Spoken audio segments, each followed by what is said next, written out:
सबको जय यीशु।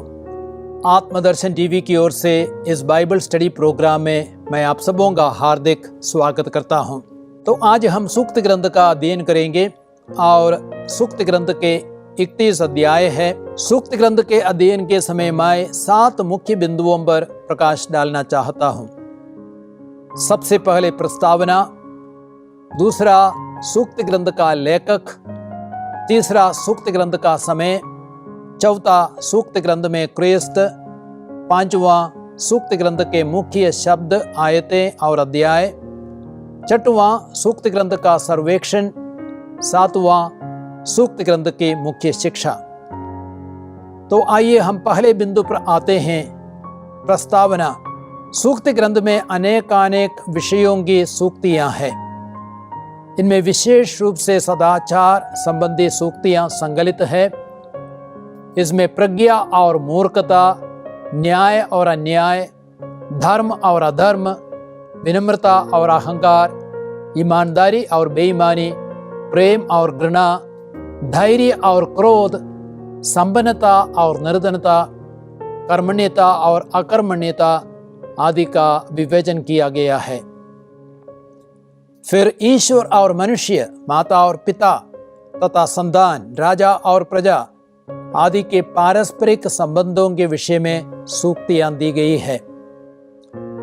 ईश्वर पर श्रद्धा, पड़ोसी से प्रेम, सदाचार, संयम, विवेक आदि सद्गुण धारण करने के लिए अनुरोध करने वाली तथा दुर्गुणों से सावधान रखने के लिए चेतावनी देने वाली सूक्तियां भी है। अब हम दूसरे बिंदु पर आते हैं। सूक्त ग्रंथ का लेखक। इस ग्रंथ के 3 भागों में सुलेमान का नाम दिया गया है।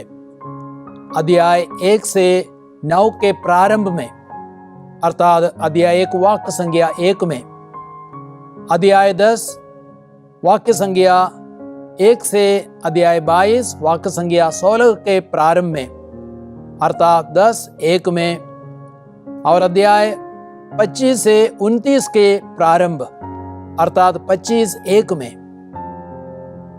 राजाओं के पहले ग्रंथ अध्याय 4 वाक्य संख्या 32 के अनुसार सुलेमान के मुख से 3000 सूक्तियां और 1005 गीत निकले। लेकिन इस ग्रंथ में सुलेमान की 800 सूक्तियां पाई गई है। सुलेमान ने प्रज्ञा के लिए प्रार्थना की। राजाओं के पहले ग्रंथ अध्याय 3 5 से 9 तक में हम इस प्रार्थना को देखते हैं। और प्रभु ने उसे ऐसी प्रज्ञा दी कि विदेशों से भी लोग उसकी प्रज्ञा भरी बातें सुनने के लिए आते थे। राजाओं के पहले ग्रंथ अध्याय 3 वाक्य संख्या 34, अध्याय 10 वाक्य संख्या 1 से 13 और 24 में इन बातों को हम पढ़ते हैं। सुलेमान ने अपनी प्रज्ञा से इस्राएल को समृद्ध बनाया और उसे महिमा प्रदान की। लेकिन उसके जीवन के उत्तरार्ध में उसकी विदेशी पत्नियों ने उसे बहकाया और उसे अन्य देवताओं की उपासना करवाई। राजाओं का पहला ग्रंथ अध्याय 11 वाक्य संख्या 4 में इस बात को हम पढ़ते हैं। संभव है सुलेमान ने अन्य लोगों की सूक्तियों को भी एकत्रित किया और उन्हें संपादित किया। उपदेशक ग्रंथ में कहा गया है कि सुलेमान ने सोचने और परखने के बाद बहुत सी सूक्तियों का संकलन किया था। अब हम तीसरे बिंदु पर आते हैं। सूक्त ग्रंथ का समय। सुलेमान की सूक्तियां 931 ईसा पूर्व में लिखी गई थी। अध्याय 25 से 29 में जो सूक्तियां हैं वे राजा हिजकिय्याह द्वारा 230 ईसा पूर्व में एकत्रित की गई थी। राजा सुलेमान के समय इज़राइल अपनी आत्मिक, राजनैतिक और आर्थिक उन्नति की चरम सीमा तक पहुंचा था। उसने संभवतः अपने नैतिक और आत्मिक पतन के पहले इन सूक्तियों को लिखा था। अब हम चौथे बिंदु पर आते हैं। सूक्त ग्रंथ में क्रिस्त। सूक्त ग्रंथ अध्याय 8 में प्रज्ञा एक व्यक्ति का रूप धारण करती है और परिपूर्णता तक पहुंचती है। वह दैविक बन जाती है।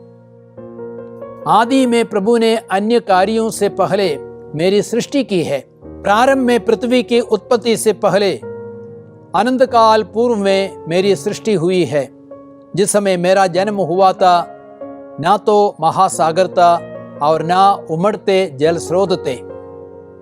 सूक्त ग्रंथ अध्याय 8 वाक्य संख्या 22 से 24 और देखिए अध्याय 25 से 31 तक। वह आत्मिक और शारीरिक जीवन का स्रोत है। जो उसे प्राप्त करते हैं उनके लिए वह जीवन वृक्ष है। धन्य है वे लोग जो उसे संजोए रखते हैं। अध्याय 3 वाक्य संख्या 18 और आप देखें अध्याय 8 वाक्य संख्या 35 और 36। इस प्रज्ञा ने क्रिस्त में शरीर धारण किया। संत पौलुस कहते हैं वह रहस्य है मसीह जिनमें प्रज्ञा तथा ज्ञान की संपूर्ण निधि निहित है। कोलोसियों के पत्र अध्याय 2 वाक्य संख्या 3। मसीह में चुने हुए लोगों के लिए, चाहे वे यहूदी हो या यूनानी, वह ईश्वर का सामर्थ्य और ईश्वर की प्रज्ञा है। कुरिन्थियों का पहला पत्र अध्याय 1 वाक्य संख्या 24। ईश्वर ने मसीह को हमारा ज्ञान, धार्मिकता, पवित्रता और उद्धार बना दिया है। कुरिन्थियों का पहला पत्र अध्याय 1 वाक्य संख्या 30। अब हम 5वें बिंदु पर आते हैं, अर्थात सूक्त ग्रंथ के मुख्य शब्द, आयतें और अध्याय। मुख्य शब्द है प्रज्ञा, जिसका शाब्दिक अर्थ है जीवन की निपुणता या कला। सूक्तियां इसलिए दी गई है ताकि मनुष्य जीने की निपुणता, कला या कौशलता सीखे। जो प्रज्ञावान है वह सही बात बोलता है, सही निर्णय लेता है और सही कार्य करता है। लेखक चाहता है कि मनुष्य प्रज्ञा और अनुशासन ग्रहण करे, गंभीर वचनों का अर्थ समझे, संयमपूर्ण जीवन बिताने की शिक्षा, न्याय, कर्तव्य बोध और सच्चाई प्राप्त करे। भोले भाले लोगों को समझदारी और नवयुवकों को ज्ञान और विवेक मिले। ज्ञानी इन्हें सुनकर अपना ज्ञान बढ़ाए और विवेकी व्यवहार कुशल बने। वे कहावतों और दृष्टांतों का, मनीषियों की उक्तियों और पहेलियों का अर्थ समझे। सूक्त ग्रंथ अध्याय 1 वाक्य संख्या 2 से 6 तक। प्रज्ञा और अनुशासन एक दूसरे का पूरक है। अनुशासन के बिना प्रज्ञा पूर्ण नहीं होती और प्रज्ञा के बिना अनुशासन संभव नहीं है। प्रज्ञा प्राप्त करने के लिए प्रभु पर श्रद्धा अनिवार्य है, क्योंकि वचन कहता है प्रज्ञा का मूल स्रोत प्रभु पर श्रद्धा है। बुद्धिमानी परम पावन ईश्वर का ज्ञान है। सूक्त ग्रंथ अध्याय 9 वाक्य संख्या 10। अब हम मुख्य आयतें देखते हैं। मुख्य आयतें हैं अध्याय 1 5 से 7 और अध्याय 3 5 से 6। ज्ञानी इन्हें सुनकर अपना ज्ञान बढ़ाए और विवेकी व्यवहार कुशल बने। वे कहावतों और दृष्टांतों का, मनीषियों की उक्तियों और पहेलियों का अर्थ समझे। प्रज्ञा का मूल स्रोत प्रभु पर श्रद्धा है, किंतु मूर्ख लोग प्रज्ञा और अनुशासन का तिरस्कार करते हैं। अध्याय 3 वाक्य संख्या 5 से 6 तक में लिखा गया है, तुम सारे हृदय से प्रभु का भरोसा करो, अपनी बुद्धि पर निर्भर मत रहो, अपने सब कार्यों में उसका ध्यान रखो, वह तुम्हारा मार्ग प्रशस्त कर देगा। तो ये मुख्य आयतें हैं। अब हम देखते हैं मुख्य अध्याय। मुख्य अध्याय है अध्याय 31। यह अंतिम अध्याय स्त्रियों के प्रति बहुत ही उच्च एवं भव्य दृष्टिकोण प्रस्तुत करता है। ये सूक्तियां स्त्री को एक अच्छी स्त्री, अच्छी पत्नी, अच्छी मां और अच्छी पड़ोसन के रूप में देखती है। अब हम देखते हैं सबसे पहले अच्छी स्त्री, और 31:13 में कहा गया है वह ऊन और सन खरीदती और कुशल हाथों से कपड़े तैयार करती है। अध्याय 31:15 में लिखा गया है वह रात रहते उठकर अपने घर वालों के भोजन का प्रबंध करती और अपनी दासियों को उनका काम बताती है। अध्याय 31:16 में लिखा गया है, वह विचार कर खेत चुनती और खरीदती है, वह अपनी कमाई से दाखबारी लगाती है। अध्याय 31:19 में लिखा गया है, उसके हाथों में चरखा रहा करता है, उसकी उंगलियां तकली चलाती है। अध्याय 31:25 में लिखा गया है, वह सामर्थ्य और मर्यादा से विभूषित है और हंसकर भविष्य की प्रतीक्षा करती है। और दूसरा, अच्छी पत्नी के बारे में सूक्त ग्रंथ अध्याय 31 वाक्य संख्या 11 में लिखा है, उसका पति उस पर पूरा पूरा भरोसा रखता और उसे बहुत लाभ उठाता है। अध्याय 31:12 में वह कभी अपने पति के साथ बुराई नहीं बल्कि जीवन भर उसकी भलाई करती रहती है। अध्याय 31:23 में उसके पति को नगर सभा में सम्मान प्राप्त है, जहां वह देश के बड़े बूढ़ों के साथ बैठता है। अध्याय 31:24 में लिखा है, वह चालटी के वस्त्र बुनकर बेचती और व्यापारी को कमरबंद बेचा करती है। अब तीसरा, अच्छी मांग के बारे में अध्याय 31:14 में लिखा गया है, वह व्यापारी जहाजों की तरह दूर दूर से अपने लिए रसद लाती है। 31:15 में वह रात रहते उठकर अपने घर वालों के भोजन का प्रबंध करती और अपनी दासियों को उनका काम बताती है। अध्याय 31:18 में वह अपनी योजनाओं की सफलता देखती है, उसका दीपक रात को नहीं बुझता।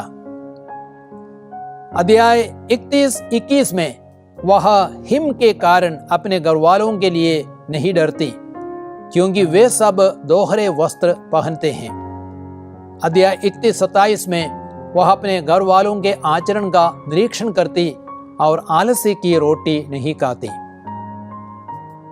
और चौथा, अच्छी पड़ोसन के बारे में भी सूक्त ग्रंथ कई बातें कहता है। अध्याय 31:20 में लिखा गया है, अच्छी पड़ोसन वह दीन दुखियों के लिए उदार है और गरीबों को संभालती है। अध्याय 31:24 में वह चालटी के वस्त्र बुनकर बेचती और व्यापारी को कमरबंद बेचा करती है। 31:25 में वह सामर्थ्य और मर्यादा से विभूषित है और हंसकर भविष्य की प्रतीक्षा करती है। अध्याय 31:26 में उसके मुख से ज्ञान की बातें निकलती है और उसकी जिह्वा मधुर शिक्षा देती है। अब हम 6वें बिंदु पर आते हैं, सूक्त ग्रंथ का सर्वेक्षण अर्थात सूक्त ग्रंथ का निचोड़।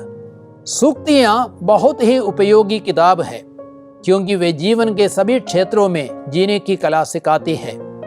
वे प्रज्ञा, मूर्खता, धर्म अधर्म, जीभ का उपयोग, घमंड विनम्रता, न्याय प्रतिशोध, परिवार आलस्य, परिश्रम अमीरी गरीबी, मित्र पड़ोसी प्रेम, वासना क्रोध संघर्ष, स्वामी सेवक, जीवन और मृत्यु के बारे में शिक्षा देती है।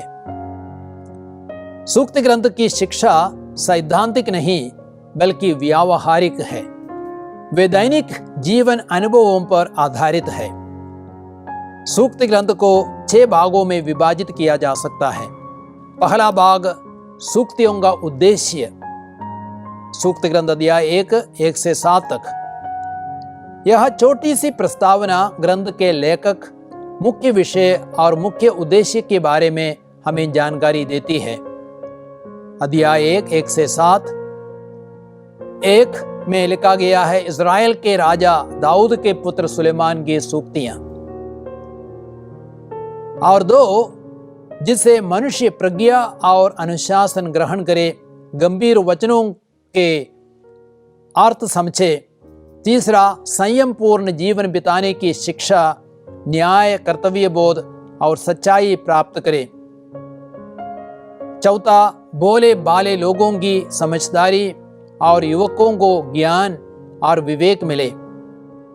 5, ज्ञानी इन्हें सुनकर अपना ज्ञान बढ़ाए और विवेकी व्यवहार कुशल बने। 6, वे कहावतों और दृष्टांतों का, मनुष्यों की उक्तियां और पहेलियों का अर्थ समझे।